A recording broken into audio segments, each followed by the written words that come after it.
بندوں پر اعتماد کرنا چھوڑ دیں، اللہ پر اعتماد کریں۔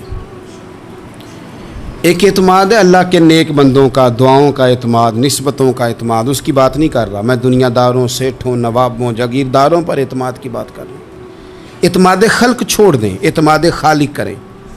بندوں پر بھروسہ نہیں، بھروسہ اللہ کی ذات پر۔ جو بندہ رب کی ذات پر بھروسہ کرتا ہے مضبوط ہو جاتا ہے، طاقتور ہو جاتا ہے، کمزور نہیں پڑتا۔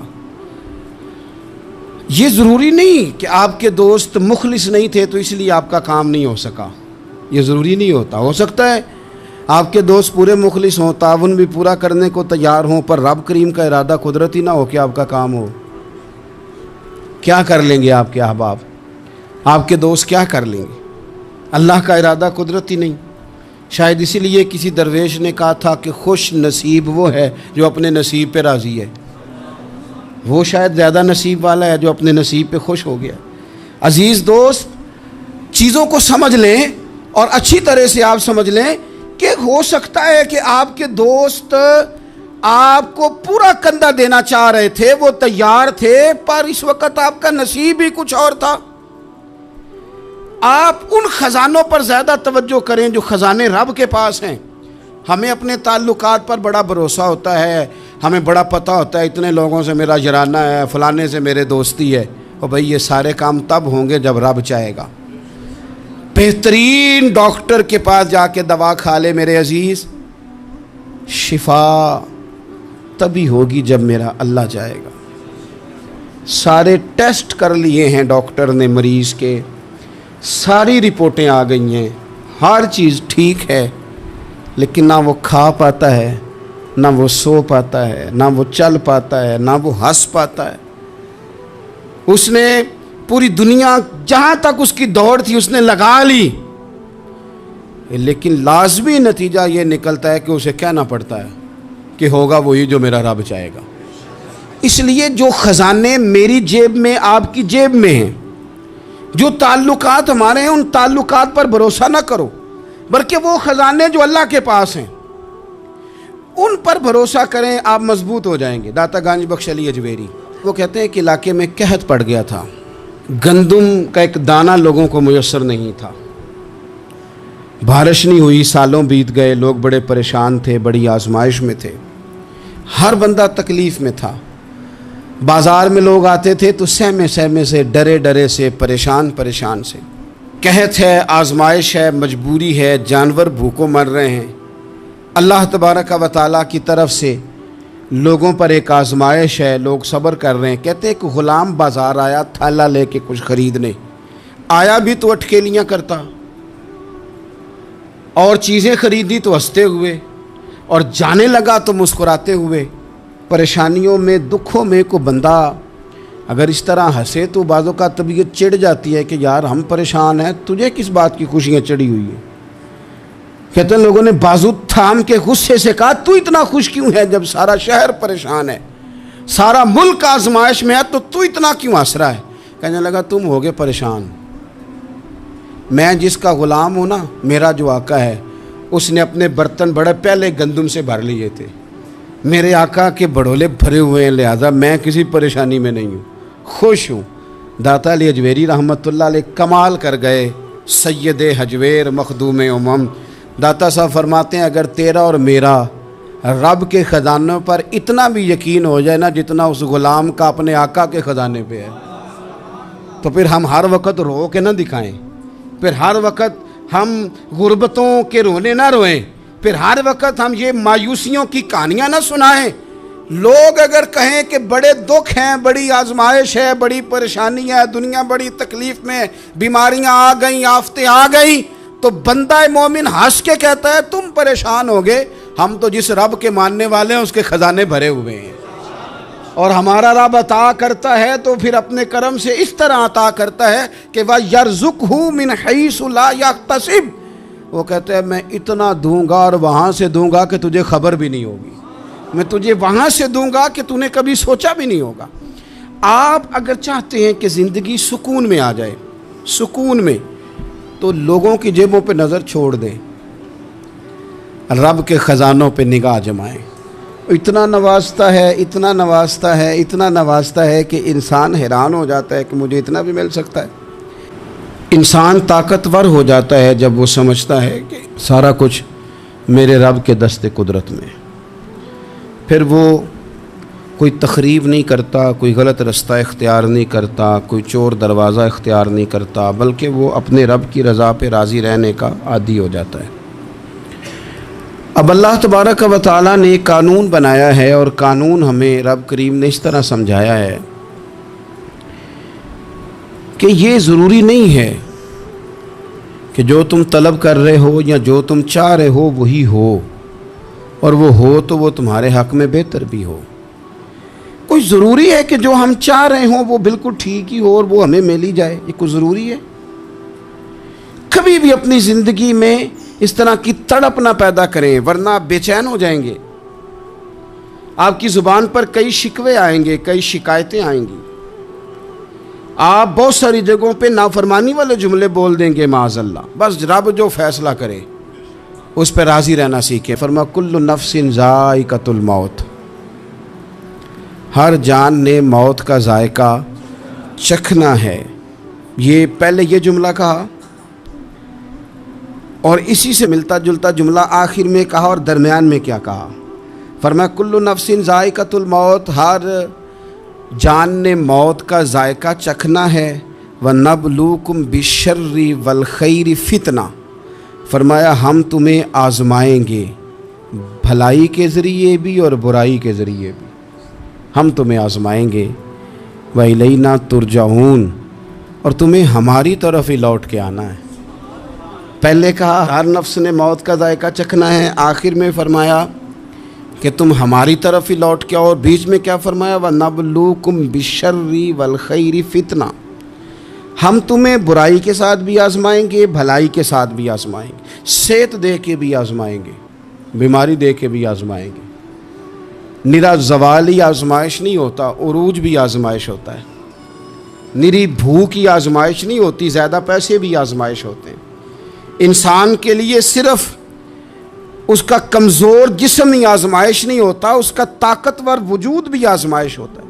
فرمایا ہم تمہیں آزمائیں گے، بس خیال رکھنا کہ وَإِلَيْنَا تُرْجَعُونَ، لوٹ کر تمہیں ہمارے پاس ہی آنا ہے۔ اور میرے نبی پاک صلی اللہ تعالیٰ علیہ وآلہ وسلم ارشاد فرماتے ہیں، رب جب کسی قوم سے محبت کرتا ہے تو انہیں آزمائش میں مبتلا کر دیتا ہے۔ پھر فرمایا اگر وہ اس پر صبر کریں، اللہ کی قضا پہ راضی رہیں، تو پھر اللہ بھی ان سے راضی ہو جاتا ہے، اور اگر وہ ناراضگی کا اظہار کریں کہ یہ مصیبت کیوں آئی، تو پھر اللہ بھی ناراض ہو جاتا ہے۔ اللہ تبارک و تعالی ضرور آزمائے گا، خیر کے ساتھ بھی اور پریشانی کے ساتھ بھی۔ انسان پریشان اس وقت ہوتا ہے کہ جب وہ محنت کرتا ہے تو وہ کہتا ہے نتیجہ میری مرضی کا آنا چاہیے، یہ اس کا سب سے بڑا نقصان ہے۔ آپ رزلٹ کبھی اپنی مرضی کا نہ مانگیں، یہ دعویٰ ہی ٹھیک نہیں۔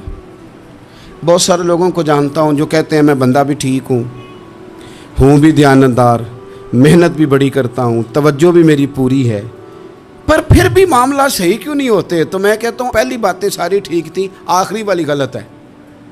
اس لیے کہ محنت آپ کریں ساری، پر بندے نے رہنا تو بندہ ہی ہے نا۔ ساری محنت کر کے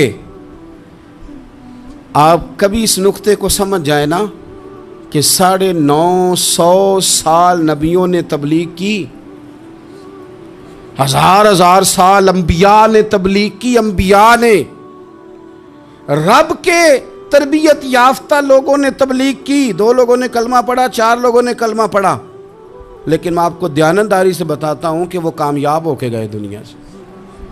انبیاء کامیاب ہوئے، کیوں؟ اس لیے کہ رب نے انہیں کہا تھا جا کے پیغام دینا ہے، یہ نہیں کہا تھا کہ بندوں کا بدلنا بھی ضروری ہے۔ ہمارے بچے پتہ کیا کرتے ہیں؟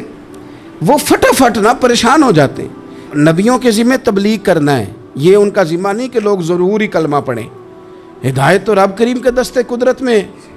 انبیاء خلوص سے، للہیت سے جد و جہد کرتے رہے، لیکن انہوں نے یہ نہیں کہا کہ مالک اتنی محنت کی ہے بندے ٹھیک ہی نہیں ہوتے، یہ نہیں کہا انہوں نے، اس لیے کہ جو ان کی ڈیوٹی تھی انہوں نے ڈیوٹی صحیح کی۔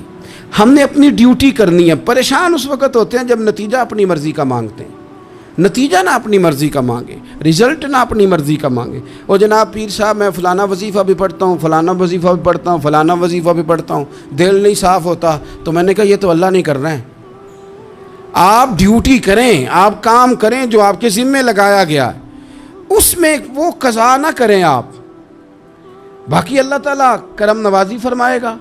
دیکھیں ایک بادشاہ تھا, اس کی سلطنت میں نا وہ قوم بنانا چاہتا تھا. ہمارے بادشاہ, ہمارے حکمران قومیں نہیں بناتے, لوگوں کو اپنے حق میں قائل کرتے ہیں. اس لیے کبھی بھی ہمارے ملک میں قومی سوچیں عام نہیں کی جاتی, ذاتی سوچیں عام کی جاتی ہیں.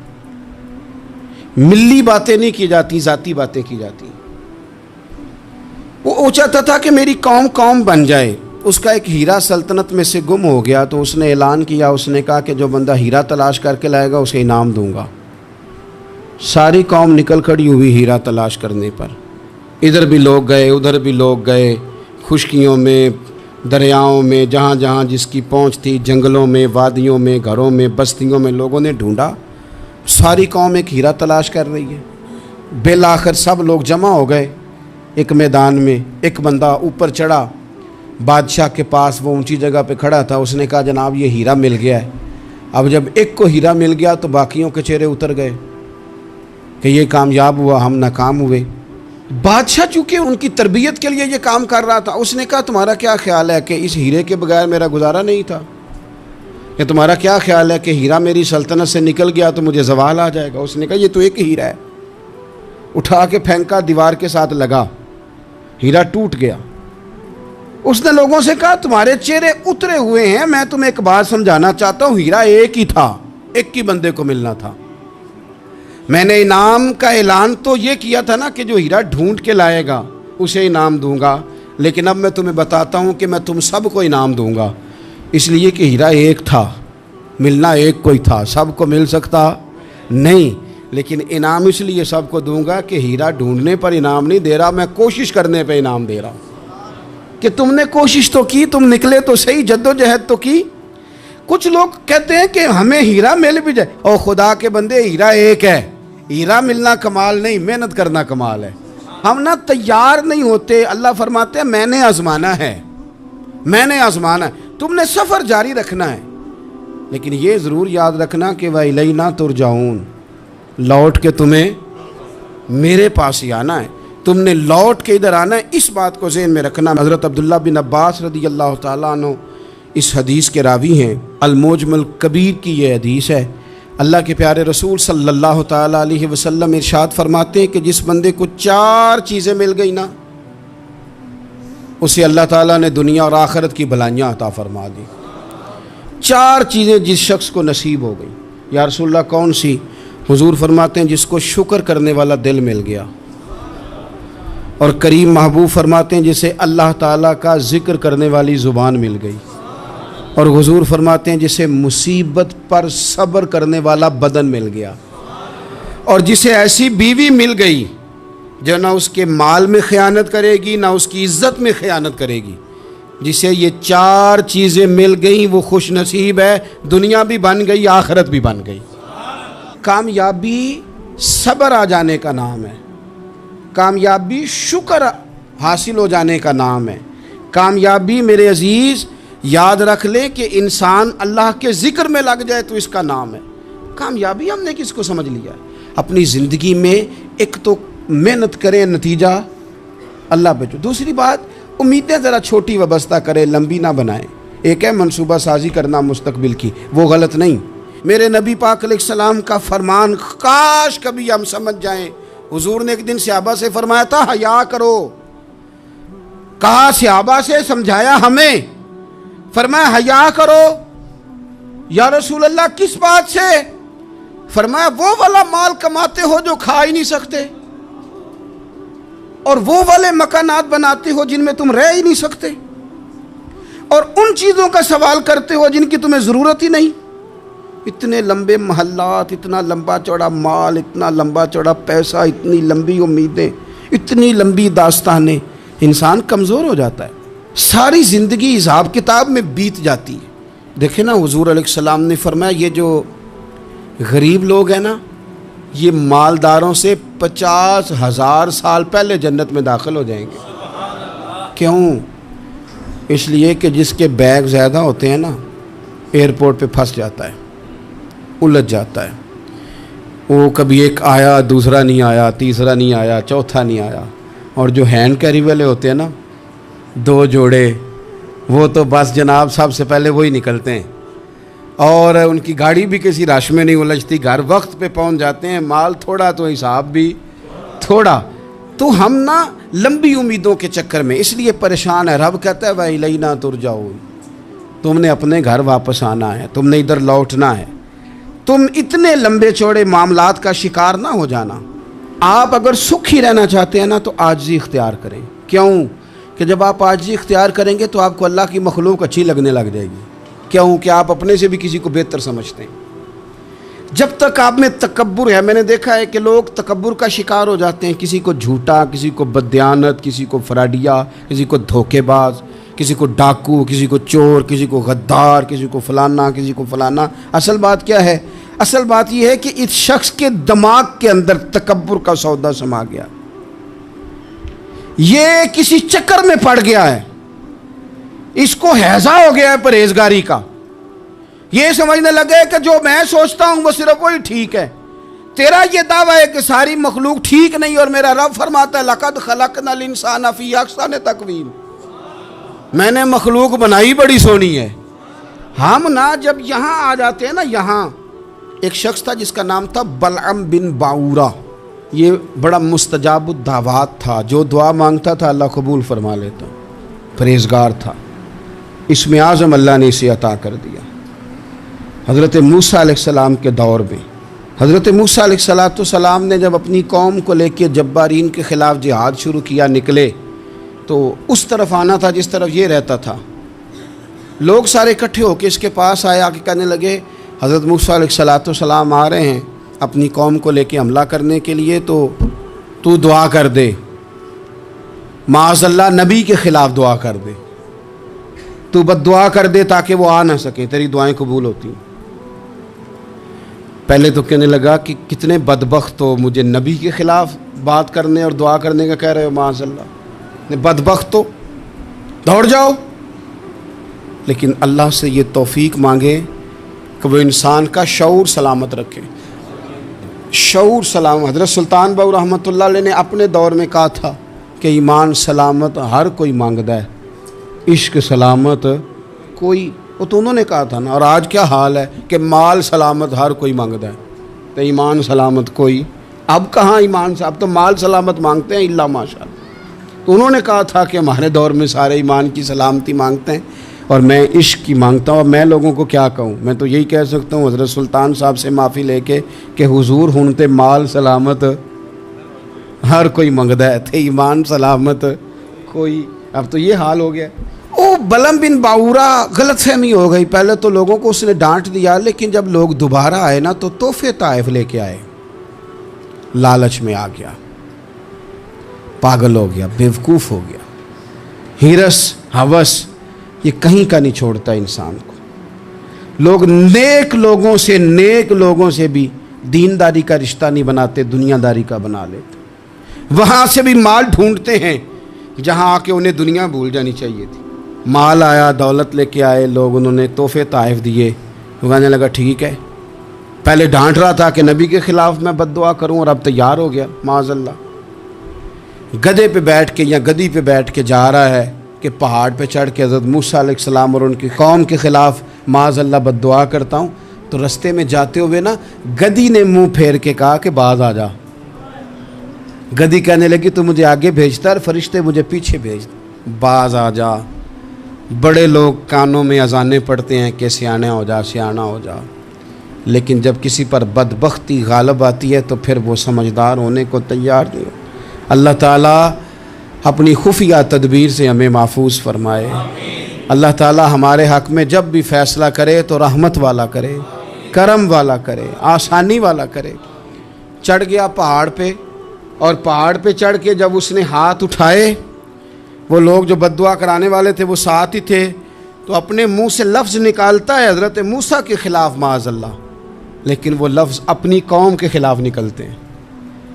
وہ ان کے خلاف بد دعا کرنے چلا تھا، تو چونکہ ہر چیز اللہ کے دستے قدرت میں ہے نا، تو زبان سے نکالتا کچھ ہے، نکلتا کچھ اور ہے. پھر وہ وقت بھی آیا کہ زبان لٹک گئی، سینے پہ آ گئی، عذاب آ گیا اللہ کا، تباہ ہو گیا اپنی قوم سمیت. اپنی زندگی میں یاد رکھ لیں اچھی طرح، ہرس، ہوس، تکبر، غرور، وہ کسی چیز کا بھی ہو، وہ انسان کو لے ڈوبتا ہے.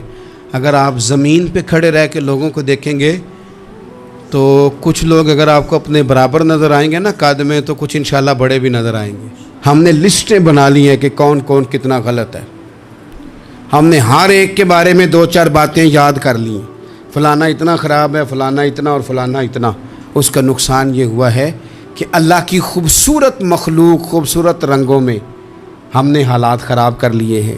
اگر ہم چاہتے ہیں کہ ہمارا دل سکون میں آئے، قرار میں آئے، تو زندگی عاجزی والی، انکساری والی، اللہ تبارک و تعالیٰ کی بات. میں اکثر کہتا ہوں کہ نبی پاک صلی اللہ تعالیٰ علیہ وآلہ وسلم نے کتنی شانیں بیان کی، حضرت عمر فاروق کتنی عظمتیں حضور نے ان کی بیان کی.